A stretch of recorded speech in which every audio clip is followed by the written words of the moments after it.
Fala galera, tudo beleza? Meu nome é André, eu sou fã de luta livre há mais de 30 anos. No vídeo de hoje a gente vai para mais um Notícias da Luta Livre, onde a gente vai atualizar vocês sobre tudo o que está acontecendo na WWE, incluindo informações sobre o último NXT, notícias sobre os próximos shows da NXT que vão ser quase como especiais, informações sobre a contusão que Liv Morgan sofreu no último Monday Night Raw e muito mais. Então, se você quiser ficar antenado com tudo que está rolando na estrada para WrestleMania, assistir esse vídeo do começo ao fim, porque olha, tem até notícias sobre Tony Khan quase tendo comprado a WWE. Então fiquem ligados, assista esse vídeo do começo ao fim que eu tenho certeza que vocês vão querer ficar antenados em tudo que está rolando. Mas antes, não deixe de fazer tudo aquilo que a gente pede para ajudar nosso canal, em especial senta o dedo no like, porque isso faz com que o YouTube divulgue o nosso vídeo para mais pessoas. Isso é muito importante. Nós temos cerca de 15% de rate, de like para vídeos assistidos. A gente pode melhorar muito isso, é de graça. Clica aqui embaixo e você vai estar ajudando muito a gente, beleza?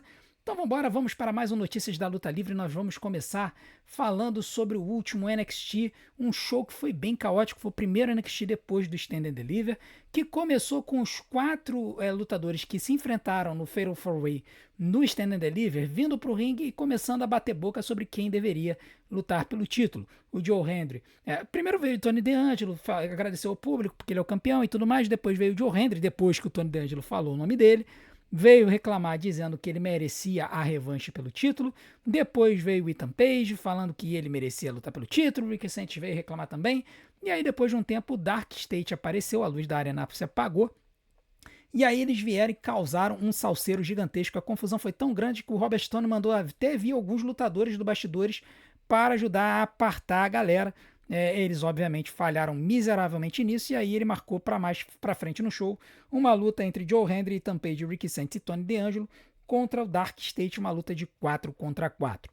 A primeira luta da noite foi uma luta entre Sol Ruka e Easy Dame. Essa luta foi marcada depois de um entreveiro, assim, um encontro entre as duas, depois que a Sol derrotou a Zarya no Stand and Deliver, e a luta estava fluindo bem, com a Sol na vantagem, até que no meio da luta, quando a The Cullen tentou se meter, a juíza acabou ficando ali preocupada, tentando expulsar a The Cullen de perto do ringue. A Soruka foi pro lado de fora e acabou tomando um spear cabuloso da Zarya. A Zarya jogou ela para dentro do ringue e aí a Easy Dame conseguiu mandar o Dame Over, que é o finalizador dela, o Syrup Powerbomb, para 3. Então, vitória de Easy Dame, 11 minutos de luta, 3 estrelas e 25. Foi uma bela luta entre as meninas. E depois da luta, o Robertson marcou uma luta para a semana que vem entre Sol Ruka e Zarya, uma luta Last Woman Standing. Aquela luta que só termina quando um dos lutadores não conseguir responder a contagem de 10. E isso é importante porque ele também anunciou que as próximas 2 semanas terão uma temática chamada de NXT Revenge, quase como se fosse um backlash do main roster, né? Que é aquele show em que às vezes tem muitas revanches da WrestleMania. Tá? Então a gente vai ter esse show, é surpreendente, esse Revenge acontecendo uma semana antes da WrestleMania. E a Soruka vai fazer uma revanche contra a Zarya numa luta Last Woman Stand. Não vai ser a única revanche que a gente vai ver no show, não. A segunda luta da noite foi uma luta entre Keanu Carver, Josh Briggs e Jasper Troy, 3 brutamontes da NXT, que se enfrentaram na semana passada no Madison Square Garden. Foi o Keanu Carver e o Jasper Troy. O Josh Briggs estava como juiz, acabou sendo atingido, atacou os dois, a luta acabou. E aí eles fizeram uma triple threat essa semana. E tivemos a vitória do Keanu Carver depois de mandar um Power Slam no Josh Briggs. Tá? Então o Keanu Carver vem, se vocês podem estar olhando para ele, falando assim, ele lembra um pouco o Obafemi. Ele lembra sim um pouco o Obafemi, parece que a WWE tá querendo criar um Obafemi mini na NXT. Apesar de que ele é bem grande também, o Keanu Carver. Enfim, 13 minutos de luta, vou dar 2 estrelas e 75. Foi uma luta um pouco lenta às vezes, tá? Teve até gente na gringa que achou a luta mais interessante, mas eu particularmente eu achei ela meio enrolada, meio confusa. Então, 2 estrelas e 75 para mim, mas assim, foi com viagem alta, tá? Eu aqui sou um pouco criqui com essa luta. Depois disso, a gente teve a luta de 4 contra 4, né? Do Dark State contra o Ethan Page, Ricky Sanchez, Tony D'Angelo e Joe Hendry, e essa luta estava fluindo muito bem no 4x4, até que o Miles Borne, que é o campeão norte-americano da NXT, resolveu vir para o ringue e atacar o John Lennox. O John Lennox que atacou o Miles Borne no Stand and Deliver depois dele derrotar o Johnny Gargano. Aliás, Johnny Gargano não apareceu nesse show. Então parece que foi só uma aparição repentina ali do Johnny Gargano na NXT. No final das contas, isso acabou fazendo com que o Dark State ficasse com menos gente no ringue.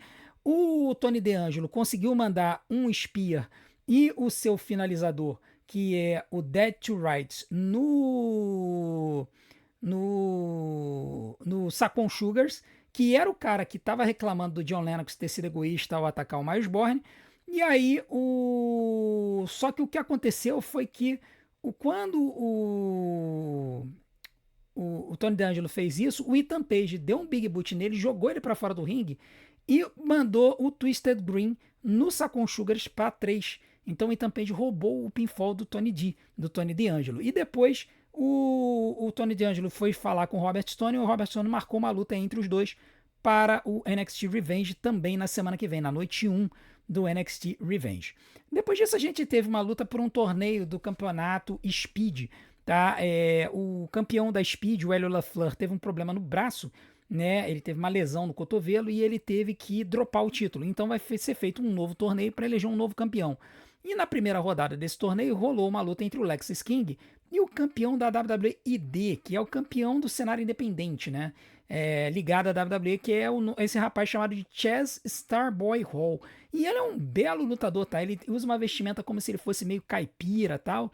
Mas ele, cara, ele é um muito bom lutador, teve um bom desempenho contra o Lexis King, mas acabou sendo derrotado em 2 minutos, tá? Então, vitória do Lexis King. Eu não dou nota pra luta de Speed, não, mas foi uma lutinha bem legal. Com isso, o Lexis, ele avança até a final do torneio Speed.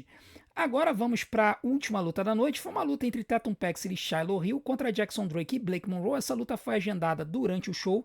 E aí foi interessante porque o Jackson Drake, ele veio dar um presente para Blake Monroe. E o presente que ele deu para ela foi uma versão do campeonato norte-americano da NXT customizada, onde metade era rosa e metade era preto e vermelho, mostrando que a WWE meio que está fazendo uma pegada de uma personalidade dualista na Blake Monroe, onde ela é a glamourosa em um dado momento e depois ela vira uma bruxa, né? Eles estão apelando um pouco para essa personalidade meio dual da Blake Monroe, inclusive está se refletindo nas vestimentas dela, como vocês podem ver. A luta foi bem interessante. No final das contas, teve um salseiro ali com o pessoal do Vanity Project chamando a atenção ali do Shiloh e da Tatum. E aí a Blake Monroe conseguiu acertar um Glamour Shot DDT na Tatum Paxley para 3. Então a Blake ganha a luta e como condição para essa luta, ela ganhou uma revanche contra a Tatum Paxley pelo campeonato norte-americano. E cara, olhando para esse cinturão customizado aí, tudo me leva a crer que a Blake vai derrotar a Tatum Paxley por esse cinturão. Resta saber se com a Blake recapturando esse cinturão, se a Tatum vai subir para o main roster, tá? E por fim, a gente teve um segmento em que a Lola Vice veio para o ringue e veio agradecer ao público pelo apoio a ela, pela se tornar campeã da NXT. A Jacy Jayne veio com Feral Influence para dentro do ringue e começou a bater boca com a Lola. E aí o Robert Stone, assim, a coisa estava demorando para rolar. O Robert ele teve que entrar na arena e interromper a promo porque já estava dando meia-noite, quer dizer, meia-noite não, 11 horas, né? E o show tem que ter 2 horas porque passa em TV aberta nos Estados Unidos.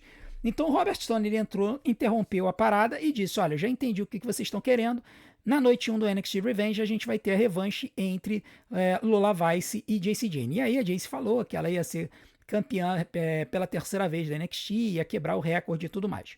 Tá? Depois a Feral Influence tentou atacar a Lola Vice, mas não conseguiu, e as 3 foram embora. Já teve algum tempo atrás uma historinha da Fallon Henley não muito feliz com a Jacy Jayne. Pode ser que tenha trairagem acontecendo durante o show na semana que vem. E como o show é imediatamente anterior ao WrestleMania, tudo me indica que a Jacy Jayne vai perder esse título e vai subir para o main roster. Não sei se ela vai subir com a Fallon Henley e a Lane Reed, mas tudo indica que ela deve subir. E com isso eu também acho que a gente deve ver a Zarya derrotando a Sol Ruka e a Sol Ruka subindo para o main roster a seguir. E também existe a possibilidade da Tatum Paxley perder esse título para Blake Monroe e a Tatum também subir para o main roster, tá? Então é possível que nós tenhamos 3 lutadoras da NXT subindo para o main roster logo após a WrestleMania. A Jacy Jayne, a Tatum Paxley e a Sol Ruka, com uma possibilidade correndo por fora da Fallon Henley e da Lane Reed também subindo. Agora vamos deixar um pouquinho a NXT de lado, vamos falar um pouquinho da WWE.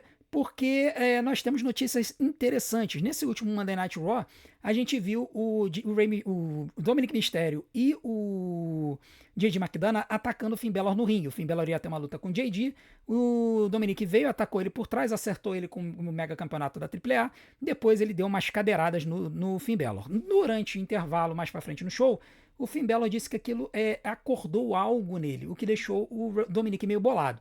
Pois bem, depois do show, a WWE confirmou que esse algo que o Dominic despertou no Finn Balor nada mais é do que o Demon Balor. Então, eles soltaram inclusive a arte, está confirmado, Demon Finn Balor vai enfrentar o Dominic Mysterio na WrestleMania, tá? Teve algumas pessoas que reclamaram nos comentários, poxa, mas eu gostaria que isso fosse surpresa, não sei o quê. Mas a verdade é que a WWE adiantou essa história para que as pessoas se sintam motivadas a ir no show ou comprar os ingressos, né? Sabendo que essa persona do Finn Balor, que é uma persona que historicamente sempre atraiu muito as atenções do público, estará voltando na WrestleMania. Então também não vejo problema com relação a isso não. Então teremos aí a volta do Demon Balor na WrestleMania. Nós também temos informações sobre como é que o pessoal do backstage encarou a promo do Pat McAfee, né? Aquela promo no último SmackDown, em que ele esculhambou o produto, disse que precisava voltar à Attitude Era, que a atual produto estava um lixo, que a culpa disso era do Cody Rhodes e tudo mais, e que o Randy Orton ia salvar a companhia. Segundo o Mike Johnson, da PW Insider Elite, esse descontentamento se espalhou no backstage, com vários lutadores expressando frustração com a inserção do Pat McAfee na storyline do Cody e do Randy. Segundo essas fontes, a inserção do Pat nessa história não era necessária e bastava o Cody e o Randy lembrarem da sua história para poderem fazer a luta. Tá? O que o Mike Johnson disse é que enquanto a gente foi comentado que o Rhodes não vendeu a chamada do Pat McAfee para a história para ninguém no backstage, que ainda há um sentimento de simpatia por ele, considerando que ele vai ter que agora carregar um peso adicional com um talento a mais na história da WrestleMania. Inclusive, cabe notar que na arte de Cody e Randy, no ombrinho do Randy está aparecendo o Pat McAfee, então indicando que o Pat vai estar no corner do Randy na WrestleMania, tá? Então isso também é importante a gente comentar. Agora vamos falar um pouquinho do Alberto Del Rio, um lutador aí que tem um monte de viúva do Alberto Del Rio aqui no canal, um monte de viúva falando, quando é que o Alberto Del Rio vai voltar? Tem chance do Alberto Del Rio voltar, não sei o quê. Pois bem, se existir alguma possibilidade do Alberto Del Rio voltar para a WWE, isso aí foi enterrado de vez agora que ele foi preso lá no México por conta de questões de violência doméstica, né? Ele foi acusado pela namorada de violência doméstica. E não só ele foi acusado, ele foi preso em flagrante. A namorada ligou para a polícia foi até a casa e viu o Alberto Del Rio espancando a mulher. Por favor, se você passa por algum tipo de situação desse tipo, não espere, ligue para a polícia. Existem mecanismos para você buscar defesa. Basta você ligar para o 190 e, por exemplo, pedir uma pizza. Peça uma pizza de mussarela ou de calabresa, alguma coisa assim. As pessoas que atendem 190 já estão programados para entender que é um caso de violência doméstica se você ligar para a polícia pedindo uma pizza, porque a gente sabe que uma situação dessa, a pessoa ela fica complicada, ela não consegue ligar, não consegue contatar ninguém. Então, por favor, não deixe a situação chegar nesse ponto. Tá? Em todo caso, o Alberto Del Rio ele foi preso, tá? Por conta dessa acusação, ele foi preso em flagrante. E ele vai sofrer todas as penas da lei por conta disso. Isso não é novidade na vida dele, ele já passou por problemas assim no passado, em 2020. Ele que foi demitido em 2014 depois de sair na mão com um funcionário da WWE que ele acusou de ter feito uma piada racista. A gente sabe desse histórico na WWE, de problemas com racialismo, com racismo, a gente sabe disso. Mas a gente não tem como ter certeza dessa acusação do Alberto Del Rio. Porque a gente sabe que o cara ele tem um temperamento bem complicado, ele tem 2 parafusos a menos, não é só um, e ele foi mandado embora da companhia depois de ele dar na cara de um fã na plateia lá em Tijuana. Lembrando que foi o mesmo problema que causou a demissão do Ninho Hamburguesa recentemente da AAA. Tá? Então, Alberto Del Rio, sinceramente, nunca mais bota os pés na WWE. Agora vamos falar de Chris Jericho, né? Tem muita viúva do Chris Jericho também aqui no canal, muita gente que estava se perguntando, quando é que Chris Jericho vai voltar? Chris Jericho vai voltar no Royal Rumble, Chris Jericho vai voltar, que não sei o que tal. Pois bem, o Tony Khan, que é o dono da AEW, ele estava dando uma entrevista, deu uma entrevista agora no podcast essa semana do Jonathan Coachman e do Vince Russo, né? E aí nessa entrevista, o Tony Khan, ele disse que o Chris Jericho realmente escolheu ficar na AEW por causa do amor dele pela companhia. Segundo o Tony Khan, a WWE demonstrou interesse em contratá-lo, mas que o Chris Jericho escolheu ficar na AEW, tá? Uma coisa que é importante dizer é que fontes de sites como Wrestling Observer e PW Insider disseram que o Chris Jericho escolheu ficar na AEW por causa dos seus compromissos fora da luta livre. Ele que tem uma banda de rock e tudo mais, e ele teria que deixar isso tudo de lado caso ele fosse para a WWE. Como ele não queria isso, então ele decidiu assinar com a AEW, tá? Então ele deixou bem claro também que o Chris Jericho teve essa escolha porque ele era agente livre, ele estava sem contrato, e aí quando ele recebeu as opções da WWE e da AEW, ele decidiu ir ficar na AEW por conta dessa liberdade que ele teria, tá bom?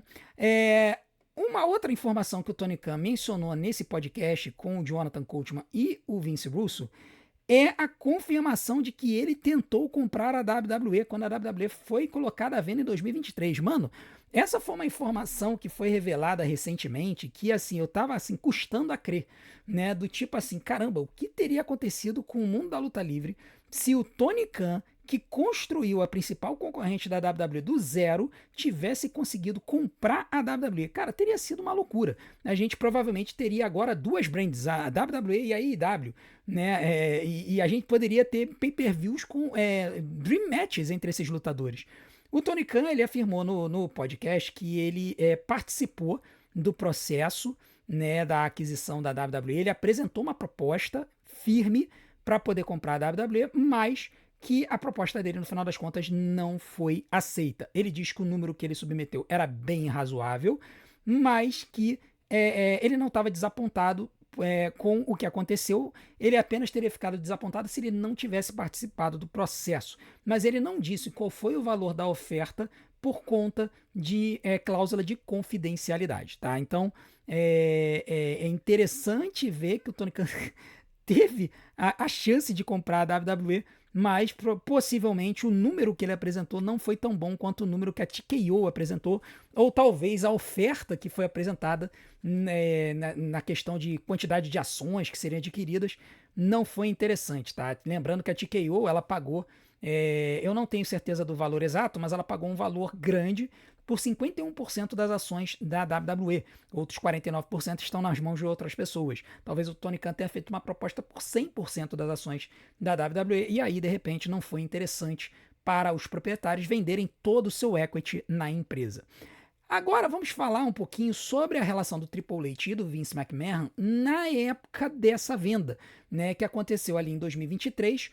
E assim, essa semana saíram vários documentos legais que provam que o Triple H e o Nick Khan tiveram várias conversas sobre o Vince McMahon durante o processo de venda da WWE para a TKO com o Ari Emanuel.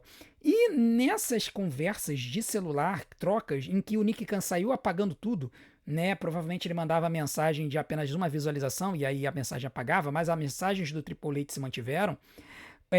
Percebeu-se claramente que havia uma disputa de bastidores entre o Triple H e o Vince McMahon, porque apesar do Triple H ter assumido o criativo em 2022, quando o Vince McMahon se aposentou, quando ele volta para a companhia em 2023 para garantir a venda da companhia, ele se meteu novamente nas histórias e aí começou a ter um bater de frente com o outro. E isso foi confirmado durante todo o processo. Durante a troca de mensagens, o Triple H, ele dá a entender nas conversas de que o Vince McMahon iria ceder o controle criativo para o Triple H quando a venda se concretizasse. Só que depois que a venda se concretizou em setembro de 2023, isso não aconteceu e o Vince permaneceu ativo na parte criativa, inclusive voando para ir a alguns shows e mexendo no roteiro em cima da hora. Teve um Raw em Cleveland famoso em que o Vince apareceu do nada e aí ele começou a meter o B dele no criativo e tudo mais, e isso teria frustrado muita gente na época nos bastidores. E aí, essa semana, o Triple H participou do podcast do Cody Rhodes, no What Do You Wanna Talk About? E aí, nesse podcast, ele comentou várias situações sobre isso. Ele disse que realmente houve essa disputa, que várias storylines que rolaram ao final de 2023 e início de 2024 não foram responsabilidade dele, porque ele tinha que manter a sequência do que o Vince McMahon havia construído, e que efetivamente o primeiro show que ele fez, o booking do show, foi a WrestleMania 40. Né? A WrestleMania 40 foi o primeiro show efetivamente que o Triple H construiu do zero. Tá? Então, ele falou sobre isso, ele confirmou que é um trabalho difícil, né? O trabalho criativo é um trabalho difícil, porque você tem que pensar no longo prazo. Ele, inclusive, falou de lutadores que ficam pensando em minúcias nas storylines, e isso causa frustrações nele, porque ele fala, pô, cara, pensa no longo prazo, pensa no cenário completo, né? E muitos lutadores ficam batendo boca por conta de detalhezinhos das histórias. Ele chegou a falar sobre isso no podcast do Corey, e ele também disse que a maior dificuldade realmente foi essa transição, e que aceitar a responsabilidade foi difícil porque ele não era a única voz no criativo antes da WrestleMania 40. Então, ou seja, muitas reclamações que as pessoas tinham sobre a WWE na época e do processo criativo, era complicado de ele aceitar a responsabilidade, considerando que ele não era a pessoa totalmente responsável pelo criativo. Ou seja, o Vince metia o bedelho nas histórias, tá? Foi um podcast bem grande, eu não vou trazer todos os detalhes desse podcast, vocês podem ver, tá no site da WWE, tem já resumos por aí espalhados pela internet, tá? O podcast, ele tá eu falei no site da WWE, mas é o canal da WWE aqui no YouTube, e eu já vi vários excertos, né? Vários pedaços comentados desse podcast, e ele com certeza é um podcast muito interessante, né? Tem gente invejosa lá, o Jonathan Coachman falou que foi um absurdo o Triple H ir no podcast, indo botar outro lutador para aparecer, mas pelo amor de Deus, os lutadores da WWE já estão aparecendo em tudo quanto é lugar, não tem porquê o Triple H não aparecer num podcast para poder conversar um pouquinho sobre o processo criativo. Eu não vejo nenhum problema com relação a isso. E para terminar, vamos atualizar a situação da Liv Morgan, tá? Que foi uma situação que deu medo durante o Monday Night Raw, porque a Stephanie Vaccaro atacou ela, jogou ela para cima da Roxanne Perez e depois jogou ela numa televisão, quebrando a televisão. E na hora eu pensei que o maior dano que havia sido causado pela Liv ser jogada na televisão, mas não foi, foi na cabeçada. Quando a Stephanie joga a Liv Morgan para cima da Roxanne Perez, as duas dão uma cabeçada uma na outra. E, gente, o resultado foi isso aqui, ó. Olha o tamanho do galo na cabeça das duas. O galo na cabeça da Liv Morgan é especialmente bizarro. O troço é gigantesco. É bizarro o tamanho do galo na testa da Liv Morgan. Depois, o pessoal do Judgment Day até deu uma zoada, né? Tirou essas fotos aí apontando pro galo na cabeça da coitada da Liv Morgan. As informações que estão vindo da gringa é de que a Liv Morgan e a Roxanne Perez entraram no protocolo de concussão. Isso não significa que elas estão com concussão, mas entraram no protocolo. Isso significa que elas vão ficar afastadas de atividades físicas por 5 dias. Depois elas vão passar por uma avaliação independente, onde terão que responder uma série de perguntas.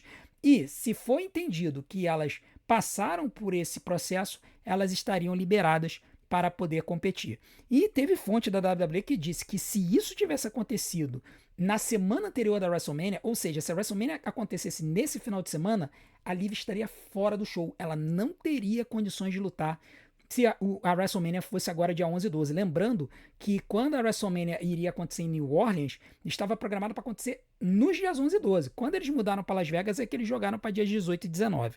Então, a gente vai ter que continuar monitorando essa situação aqui. Não é o único caso de lesão que pode impactar o booking da WrestleMania. A WWE também está de olho na situação da Nikki Bella, que ainda não temos informações sobre o tornozelo que ela torceu algumas semanas atrás. E se a Nikki Bella não tiver em condições de fazer a luta na WrestleMania, de ela junto com a Brie Bella lutar pelo campeonato de duplas femininas da WWE, as Bellas seriam tiradas da luta e as Kabuki Warriors entrariam. Ou seja, Kairi Sane e Asuka participariam dessa luta. E aí, Io Sky e Asuka não aconteceria. Essa luta, ela está cogitada para acontecer na WrestleMania, mas ela ainda não foi anunciada porque está dependendo da Nikki Bella. Se a Nikki Bella não tiver condições de lutar na WrestleMania, as Bellas saem, as Kabuki Warriors entram e aí o Sky fica sem luta. para WrestleMania, né? Então, se as Bellas puderem lutar, beleza. Aí a Io Sky enfrenta a Asuka pela guarda da Kairi Sane. E a gente vai ter que aguardar essa situação aí, porque se a Liv Morgan tiver com uma concussão, ela diz que não. Mas se ela não passar no protocolo de concussão e não tiver condições de lutar, a Liv Morgan e Stephanie Vaquer, a luta seria suspensa. E aí a gente teria que saber se a WWE vai tirar a luta da Liv Morgan do card ou se eles manteriam a Stephanie Vaquer e botariam uma outra pessoa para lutar contra a Stephanie Vaquer. E a pessoa que poderia receber essa luta seria ninguém mais, ninguém menos do que a própria Raquel Rodrigues, que já fez feud com a Stephanie Vaquer e teria um motivo perfeito para poder lutar contra a Stephanie, seria se vingar do crime que foi cometido contra as suas coleguinhas da Judgment Day. Vamos aguardar. Essa semana vai ter muita notícia sobre a WWE, sobre a WrestleMania. Fiquem ligados aqui no canal, porque a gente vai estar soltando vídeos de notícia à torta e à direito essa semana. E não deixem de continuar acompanhando o nosso canal. Semana que vem a gente vai ter vários vídeos falando da WrestleMania. O nosso canal vai ter uma produção de conteúdo nas próximas 2 semanas muito forte.